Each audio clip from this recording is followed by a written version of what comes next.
الرحمن الرحیم الحمدللہ رب العالمین والصلاة والسلام علی سید الانبیاء والمرسلین الصلاة والسلام علیک یا رسول اللہ وعلی آلک و صحابک یا حبیب اللہ۔ اللہ تعالیٰ کے فضل و کرم سے آج سے ہم ایک سلسلہ شروع کرنے لگے ہیں جس کا عنوان ہم رکھنے جا رہے ہیں آئیں ترکیب اور ترجمہ سیکھیں اور سکھائیں۔ جی سمجھ آئیے جی۔ تو میں نیت کرتا ہوں کہ قرآن پاک کا جو پہلا سپارہ ہے نا انشاءاللہ عز و جل اس کی ہم ترکیب ترجمہ انشاءاللہ سیکھیں گے اور سکھائیں گے۔ چلے ہم اعوذ باللہ من الشیطان الرجیم، آج ہم اس کی ترکیب ترجمہ سیکھتے ہیں اور سکھاتے ہیں۔ سب سے پہلے ہے اعوذ۔ جب بھی آپ کے سامنے کوئی لفظ آئے تو آپ نے دیکھنا ہے یہ اسم ہے، فعل ہے، تو یہ جو اعوذ باللہ من الشیطان الرجیم میں نے لکھا ہوا ہے اس کو کہتے ہیں تعوذ۔ کیا کہتے ہیں؟ تعوذ۔ اس کے اندر آپ کو پوری تعوذ میں ایک فعل نظر آ رہا ہے۔ او بھائی ادھر دیکھو، پوری تعوذ میں کتنے فعل ہیں؟ یہ ہے جی فعل۔ پوری تعوذ میں آپ کو دو حرف نظر آ رہے ہیں۔ کتنے حرف؟ ایک یہ با اور یہ حرف ہے، اور یہ بھی کیا ہے؟ حرف ہے۔ اور اس کے علاوہ آپ کو پوری تعوذ میں تین اسم نظر آ رہے ہیں۔ یہ بھی اسم ہے، یہ بھی اسم ہے، اور فعل ہمیں نظر آ رہا ہے اعوذ۔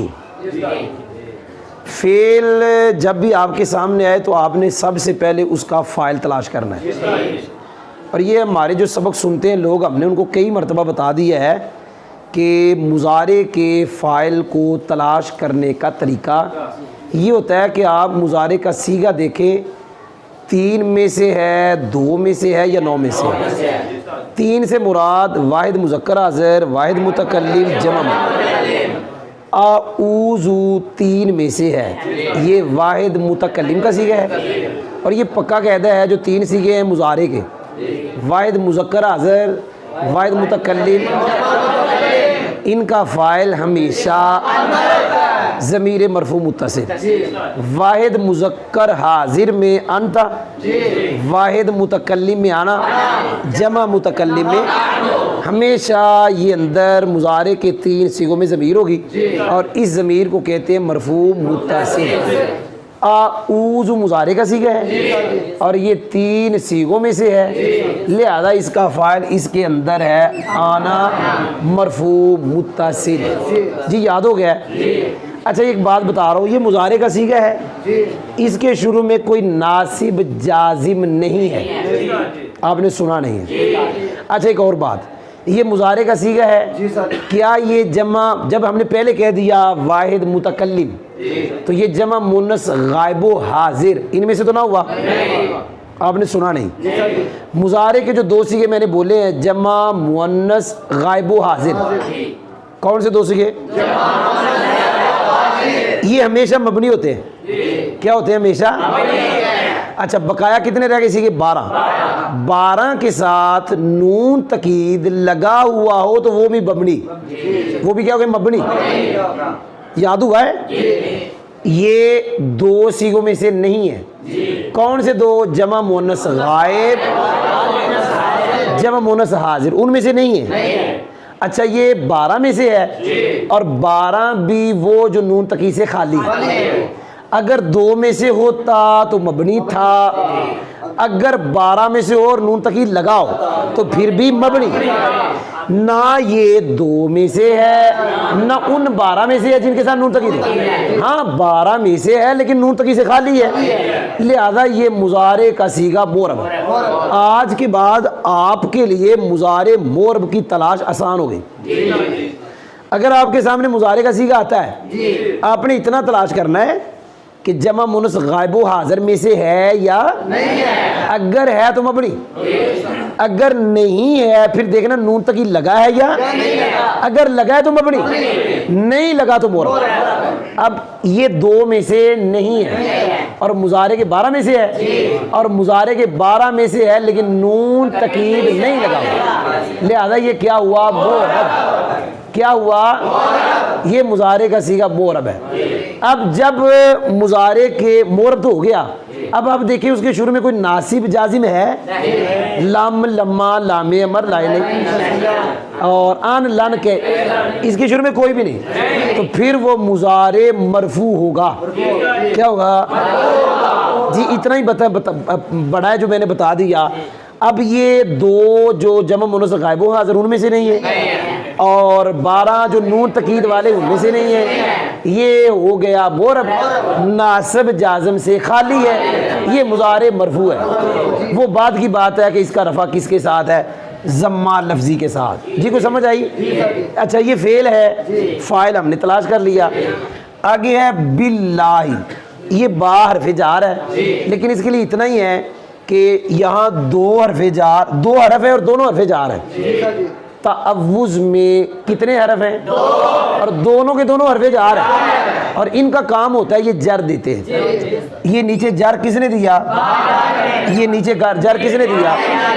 حرف جار نے۔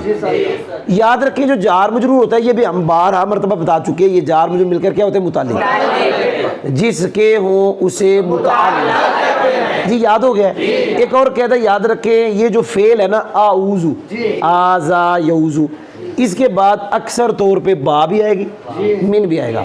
جس کے اوپر با آئے گا اس کی پناہ مانگی جائے گی، اور جس پر من آئے گا اس سے پناہ مانگی۔ اور یہ بھی یاد رکھیں جس کی پناہ مانگی جائے گی وہ طاقتور، اور جس سے وہ کمزور ہوگا۔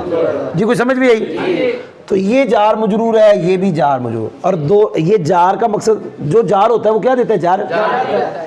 اس نے جر دیا، اس نے بھی کیا دیا، اور یہ ہم 12 مرتبہ بتا چکے دو چیزوں پہ کسر آتا ہے، ایک وہ کہ جو مجرور ہے اور ایک مضاف الیہ۔ ان دو کے علاوہ جس پہ کسر آئے گا وہ کیا ہوگا؟ تاب۔ یہ ہم نے کئی مرتبہ بتایا، لیکن ہم نے یہ بھی بتایا ہوا ہے کہ معرفہ کبھی بھی مضاف نہیں ہوتا، کئی مرتبہ بتایا۔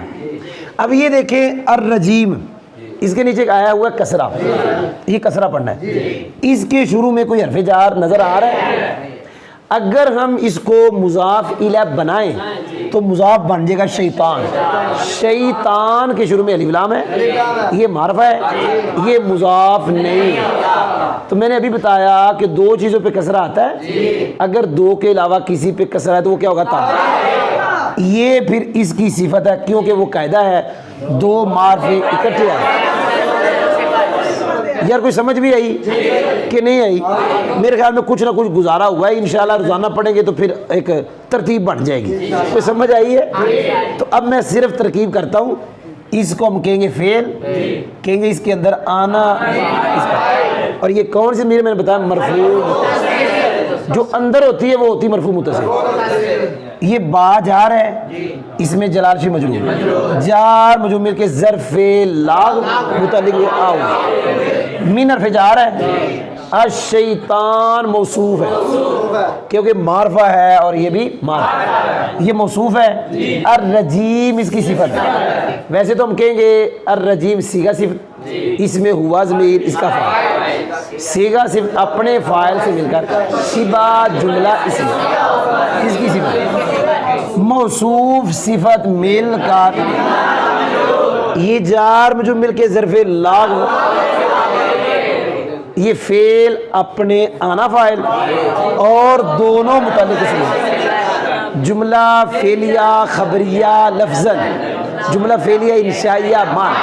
جی ترجمہ سنیں، میں پناہ لیتا ہوں اللہ کی، آپ نے سنا نہیں، میں پناہ شیطان مردود سے۔ ترجمہ یاد ہوا؟ ترجمہ کرنے کا طریقہ ہوتا ہے جناب پہلے فاعل کا ترجمہ، کس کا ترجمہ؟ میں پناہ لیتا ہوں اللہ کی شیطان مردود سے۔ یاد ہو گیا؟ الحمدللہ آج ہم نے تعوذ کا ترجمہ اور ترکیب سیکھی ہے. انشاءاللہ اگلے سبق میں تسمیہ جو بسم اللہ شریف ہے اس کا ترجمہ اور ترکیب سیکھیں.